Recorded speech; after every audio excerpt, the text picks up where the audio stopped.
In this installment, we're going to be going over week 4 early slate, all the early games plus the 1 o'clock games. Let's get into it.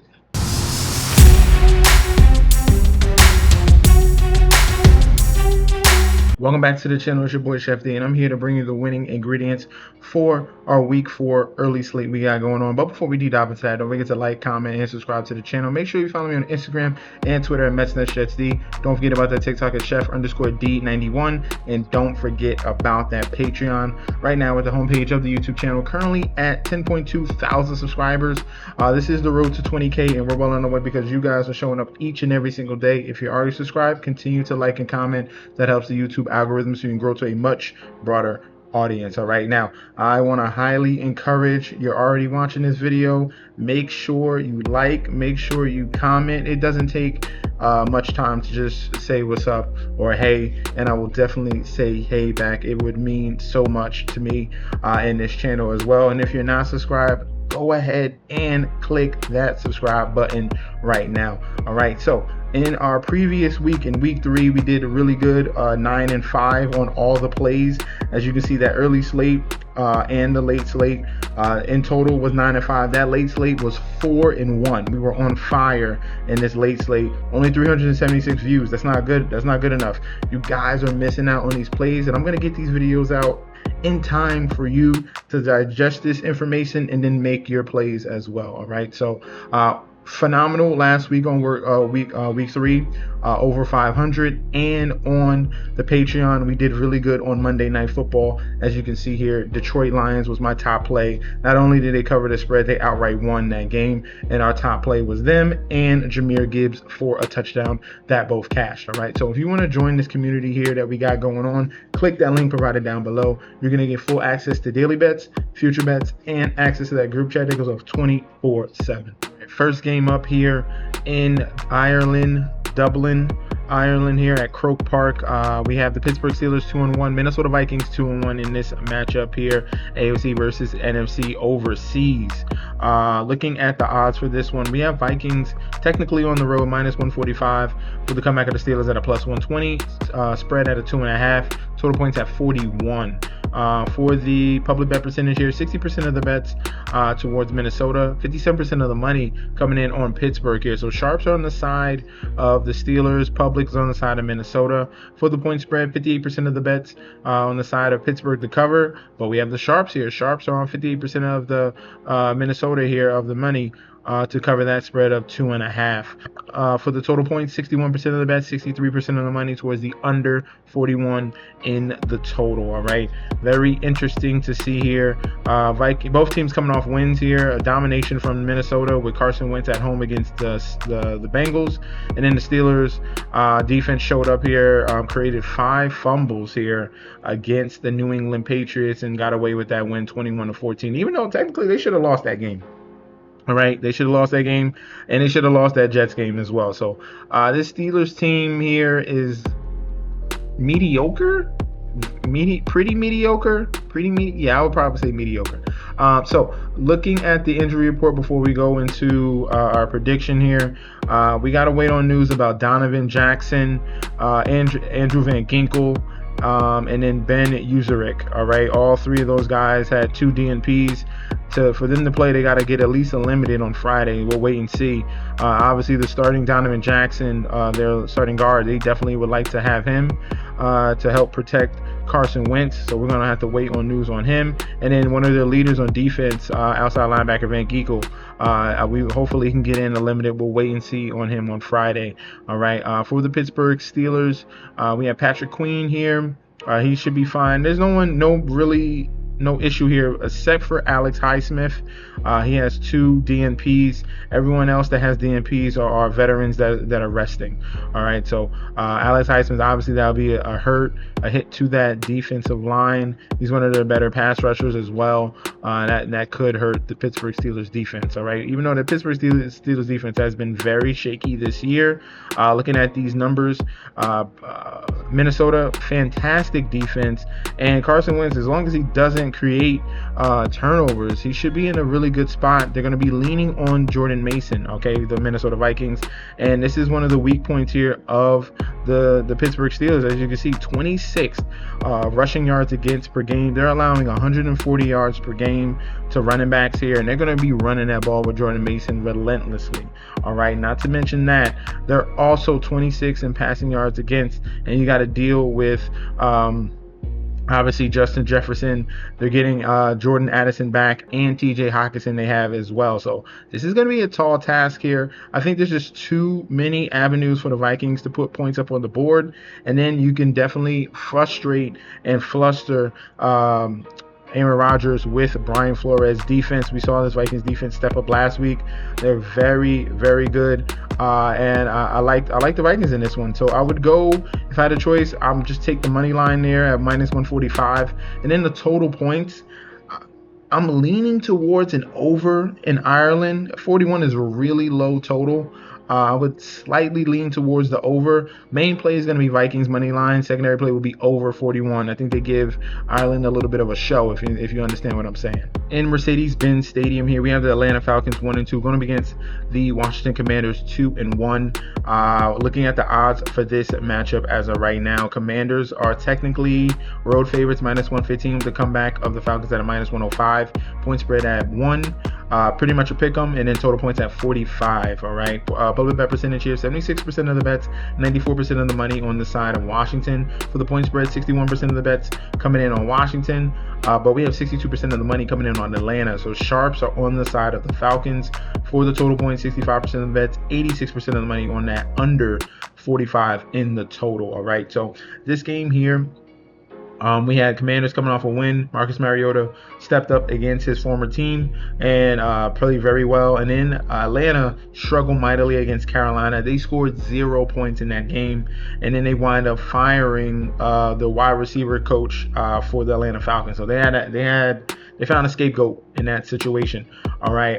So this is really a spot. I love these type of spots when you can zig when other people zag. All right.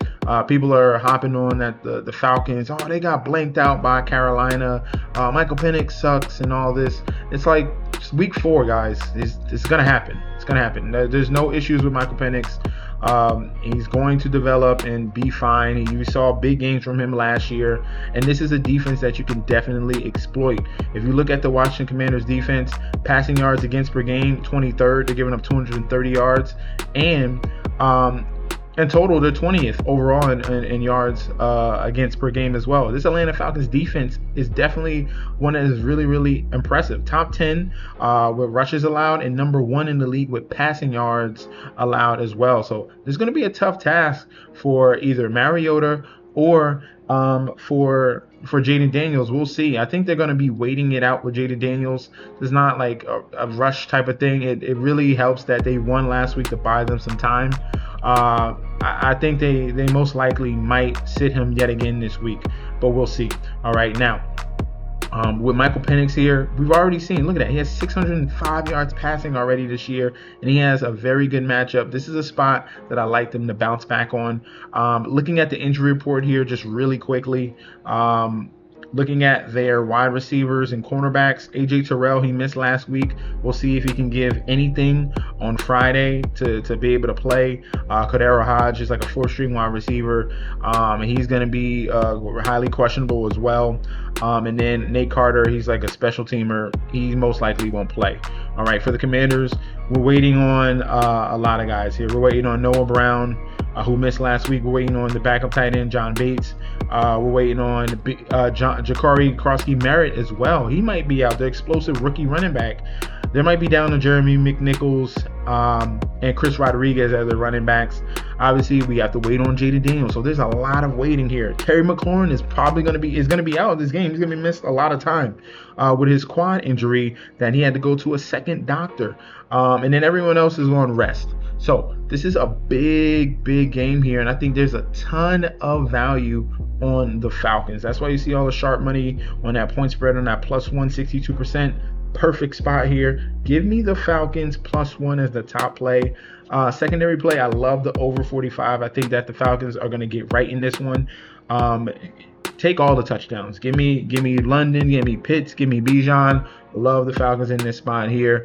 Main play +1 Falcons. Secondary play over 40. In Highmark Stadium here, we have the Buffalo Bills 3-0 going up against the New Orleans Saints 0-3. Looking at the odds for this matchup here, huge odds. Bills -2,000 on the money line. On to come back with the Saints +1,000. Point spread at 15.5. Total points at 48. Public bet percentage 96% of the bets, 93% of the money, all over Buffalo. For the point spread, 61% of the bets, 71% of the money, all over Buffalo. And for the total points, 70% of the bets, 79% of the money on the under 48 in the total. All right. Obviously, Bills undefeated, dominating Baltimore. Well, came back against Baltimore, dominated the Jets, dominated Miami. And then Saints played tough in the first 2 games and then got blasted by Seattle.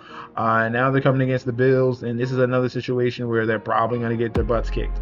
All right, despite the fact that rushing yards against here, the Bills have struggled. I think they can turn it around against this offense here with the New Orleans Saints. Okay, and then the Saints might be in sell mode if they go down again here to 0-4. All right, so looking at this one here, I'll show you the injury report. It really doesn't matter.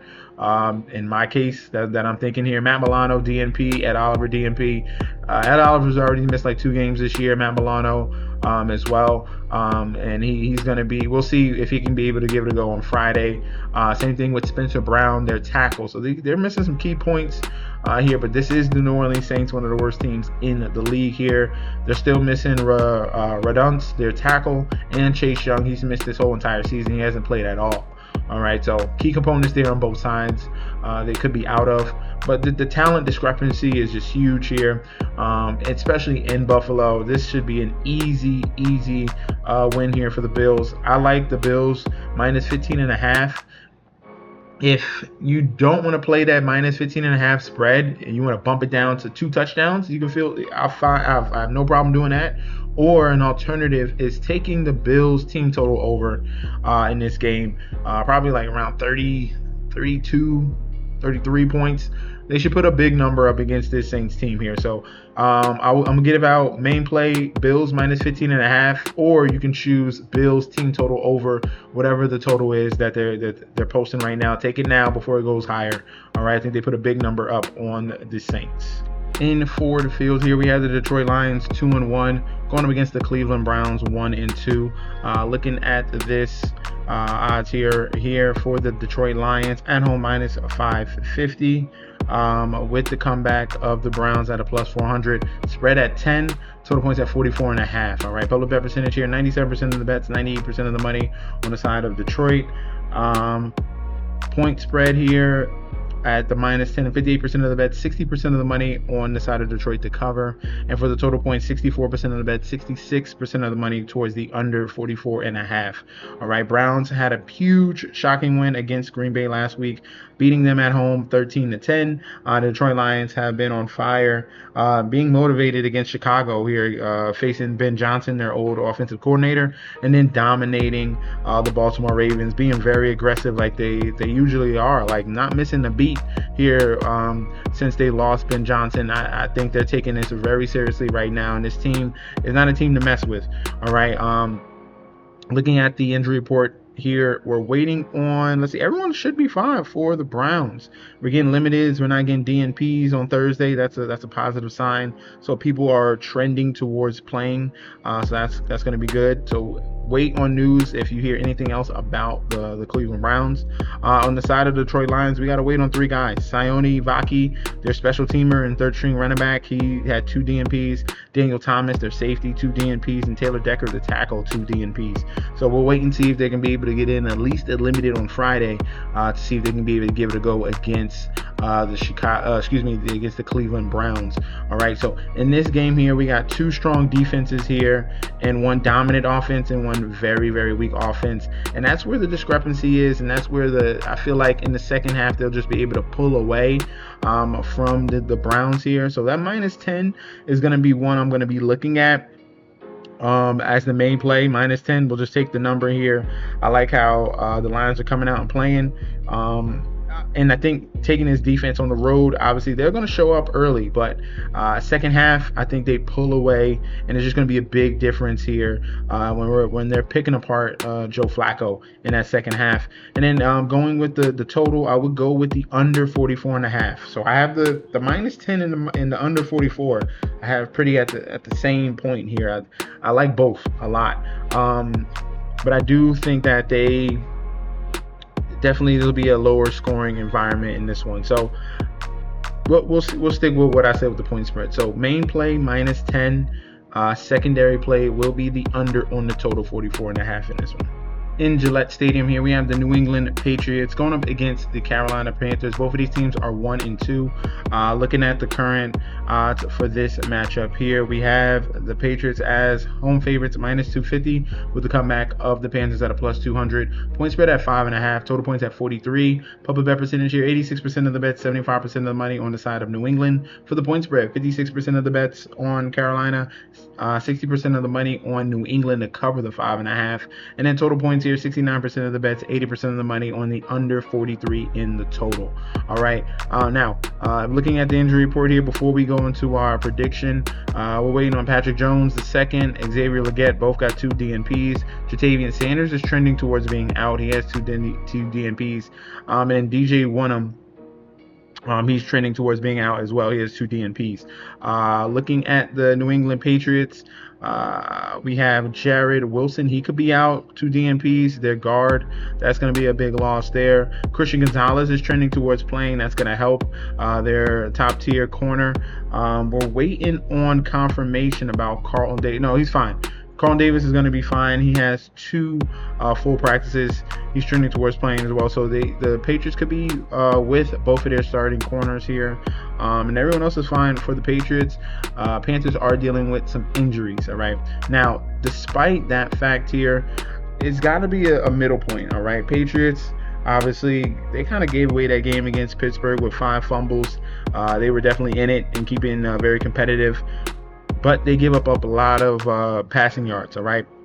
And then Carolina, phenomenal performance against Atlanta. We kind of saw Carolina step up against Arizona in that second half, showing their true colors. And then they bounce back against Atlanta at home and dominate them. So it's going to be more in the middle. I mean, this defense is not that good to shut out a team. But definitely, the offense can put up points, okay? I think there's way too many points on the Patriots side. Plus 5.5 is a little bit too much for a team that is somewhat similar, all right? I don't think the Patriots are that much better than the Panthers. I think this should be a much closer line, and I think value is on the point spread of the Panthers, in my opinion, all right? Everyone wants to hop on Drake May, and he's supposed to be excellent and everything already. It's going to take time. I like Drake May as well. I like the fact that they should be giving the ball to Trevion Henderson as well. Since all the fumble issues, he's been the number 1 running back in practice, above Antonio Gibson and above Ramondre Stevenson. That's a positive sign here to get an explosive back, because the way that you are supposed to attack the Panthers is running the football. All right, they are 25th in the league rushing yards against per game. So that's the way they're gonna have to beat them. And this could be a breakout game for Trevion. All right, and then the opposite side, Bryce Young. Bryce Young's got to step up. If you want to beat the Patriots, you got to pass against them. They're 29th against passing yards against per game. All right, so I like the over 43 in the total as my secondary play. Main play, I think this is going to be close and high scoring. Give me Panthers plus 5.5 main play. In Raymond James Stadium here, we have the Tampa Bay Buccaneers 3-0 going up against the Philadelphia Eagles 3-0 matchup of undefeated teams here. Oh, it's going to be a big battle. Oh, man, I can't wait to see this one. Being sarcastic, obviously. Looking at the odds here, Eagles are on the road favorites -190 with the comeback of the Buccaneers at a +155. Point spread at 3.5. Total points at 44. Public bet percentage here, 78% of the bets, 85% of the money on Philadelphia. For the point spread, 59% of the bets, 54% of the money on Tampa Bay plus 3.5. Really? Oh, God. Total points here, 68% of the bets, 71% of the money towards the under 44 in the total. All right, so this game here. All right, let's look at the injury report. All right, Eagles should be fine. We got some positive news coming in on Thursday where everyone limited, so they're trending towards playing. Guys, you got to worry about for the Buccaneers. Mike Evans, 2 DNPs. He already said he's not playing. He's not playing this game. Chris Godwin is trending towards playing. We'll see. He had a full practice and then a DNP. We'll see what happens with him on Friday. Emeka Egbuka is still dealing with that groin, but he's going to play, but he's hampered. Logan Hall, their DN, he's probably trending towards being out with 2 DNPs. Safety Christian Isian is trending towards being out as well. There's safety, and there's positive news coming in on that O-line with Tristan Wirfs. They need it badly because this O-line is missing a lot of guys, all right? So Tristan Wirfs comes in. That's going to be a big plus at left tackle. The guys that they're already missing, Luke Gadecki already out on IR, and Cody Mauch already out on IR. Kalasia Kancey already out for the year. They're missing a lot of guys, a lot of important guys. Jalen McMillan out for a while as well. This team here and the Tampa Bay Buccaneers are so lucky. So lucky. You see these close games against bad teams? Atlanta's okay, but they still haven't found their stride. They should have lost that game. They had that touchdown with Drake London. That got reversed, and they won that one. And then all these late game wins off of comebacks on the last drive. They should have lost the game against Houston. They came back and won. That didn't make any sense. And then they should have lost against the Jets. Jets couldn't stop them on that last drive. Yet again, another game coming down to the wire in the last 2 minutes, and Baker makes a big play. That is not going to happen in this game. I don't know who's sipping on some lean anything. I don't know who's drinking their Kool-Aid with the Buccaneers. This is not a team that I would back plus 3.5 against the Eagles. All right, there's the 2 different classes here when we're talking about the Eagles and Buccaneers. We're talking about a lucky team against the Buccaneers, and then we're talking about an Eagles team that has proven themselves. They dominated Dallas and then had that thunderstorm. They proved and beat Kansas City in Kansas City. And then the Eagles showed you what can happen when they're down and out. And they come back, and Jalen Hurts threw for 200 yards and 3 touchdowns. All right. Oh, Jalen Hurts can't throw the ball. Yes, he can. They choose not to. All right. This is a dangerous team here. And I'm going to give me the spread minus 3.5. Eagles minus 3.5, top play. I don't even care about the half point. They're going to blow this team out. Eagles minus 3.5. Love that one here. If you're going with the total, I would probably lean towards the under. I think the Eagles dominate the Buccaneers, and that offensive line, they're going to have so many problems with all the injuries that they got on the offensive line. And you're dealing with Jordan Davis and the likes of them that they have on that D line. You got to be kidding me here. So under 44 is the total, main play minus 3.5. Love the Eagles in this spot. In MetLife Stadium here, we have the New York Giants here 0-3 going up against the LA Chargers 3-0. Talk about opposites here. Looking at the current odds for this one here, Chargers are road favorites minus 300 with the comeback of the Giants at a plus 240. Point spread at a 6.5. Total points at 44. Public bet percentage here, 90% of the bets, 99% of the money, all over the Chargers. This is the biggest favorite on the slate here. Looking at the point spread, 72% of the bets, 89% of the money coming in on Chargers to cover. And for the total points, 71% of the bets, 65% of the money towards the under 44 in the total. All right, looking at the injury report here for the Chargers, 2 DNPs here for Mekhi Becton in concussion protocol. So he's trending towards not playing. That's going to be a loss for them. Darius Davis is trending towards being out. Will Davis is trending towards being out as well. So that's second stringers really for wide receiver and tight end for the LA Chargers. Everyone else should be fine. Looking at the Giants, Graham Gano, he's looking like he's going to be out, but they picked up Young Ho Koo for the Giants, who is a New Jersey native, so he should be motivated in that one. Raheem Nunez Roches should be out Tyrone Tracy's going to be out for a while with that dislocated shoulder. Chauncey Golston, D lineman, we'll see what happens with him on Friday, but everyone else is fine for the New York Giants. So we're going to wait and see here on a couple of these key guys here for the Giants and for the LA Chargers here. But I'm not putting anything aside here. The Chargers look very, very good. Dominant performances against Kansas City, against their whole division. That's what they did. They handled business against their division. Now they're coming all the way across country here to New York in a spot where usually these travel spots are a troublesome spot for West Coast teams. All right. And you get an influx of a new quarterback here. This should bring some brightness, some life to this offense, the opportunity to extend drives as well. That's what we're seeing here when you get Jackson Dart as the starting quarterback. All right. I get it. He's being thrown in the wolves against the Chargers. Hey, you got to see what we got. All right. And he's definitely a confident guy. And definitely, I think that the Giants are in a live spot here. I get it. They struggled against Washington, Dallas, and Kansas City. But that was with Russell Wilson. And he's been bad. I don't know. He's been bad for years. I don't know why teams keep doing this. It was very obvious last year that the Steelers should have never went to Russell and they should have kept with Justin Fields. But you're hard-headed and you're going to learn the hard way. That's fine. Russell Wilson has been over since Seattle. All right. Russell Wilson should not get another opportunity to be a starting QB. All right. I don't understand what teams are doing here. But I'm telling you, this influx here of youth at that quarterback position, Jackson Dart is going to bring life to that team and get the ball to Malik Neighbors early and often and provide upside with his legs.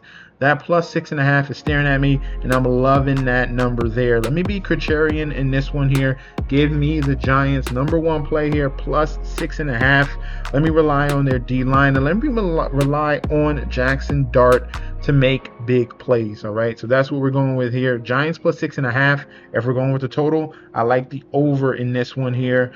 I expect points from the Giants, expects points from the Chargers, and it's going to come down to that fourth quarter. All right, so give me plus 6.5 Giants. Secondary play will be over 44 on the total. Last but not least here, we're in NRG Stadium. We have the Houston Texans going up against the Tennessee Titans here. AFC South classic battle between these two teams. Looking at the current odds, Texans are minus 350 with the comeback of the Titans at a plus 280. For the point spread, 7. For the total points, 38.5. Public bet percentage here, 93% of the bets and money towards Houston. For the point spread, 54% of the bets, 71% of the money coming in all over Tennessee to cover the plus 7. And for the total points, 65% of the bets on the side of the over 38.5, and then we got 67% of the money towards the under 38.5. All right, so definitely opposite sides here when we come into public and sharps here on that total. Looking at these two teams, looking at the injury report before we go to the two teams. We got J.C. Latham trending towards not playing. We got Dorian Mousey trending towards not playing. Khalil Mullins trending towards not playing. And Bryce Oliver trending towards not playing. We'll see what happens on Friday. Right now, for the Texans, we need more information about Derek Stingley. Especially Derek Stingley and Titus Howard with his illness. That'll be a big loss if they lose their tackle as well. There's already issues with this line here with the Houston Texans. Losing Titus Howard would be another downgrade to that O-line. All right. Now, there's going to be a classic battle here between in-division rivals. This should be an ugly, nasty game where the defenses step up. Both of these defenses are pretty solid here on both sides. But the Tennessee Titans are giving up a lot of rushing yards, 145, 29th in the league. So that's going to be the avenue to go to. Nick Chubb and Woody Marks are going to have to step up in this game here. They're going to need to rely on the run game to open things up for CJ Stroud and the Houston Texans here. So ultimately here, I like the Texans in this game. Titans it's going to be a while. All right, they're going to play tough, but ultimately at the end of the day, they don't have nowhere near enough talent to beat this Texans team here. Maybe they can get some things right. They really need Calvin Ridley to step up. He hasn't stepped up at all. He's played horribly so far this season. And then Tony Pollard really hasn't been making much of a difference at the running back position as well. So give me we're going to have to take that. We're going to have to take that 7, that minus 7. That's going to be ugly. This is a division matchup. So It's really ugly to take that -7. I think I feel more comfortable with the total. So give me the total under 38.5 in this game. Secondary play will be -7 Texans, but I like the Texans to win this game. Definitely use that as a parlay piece.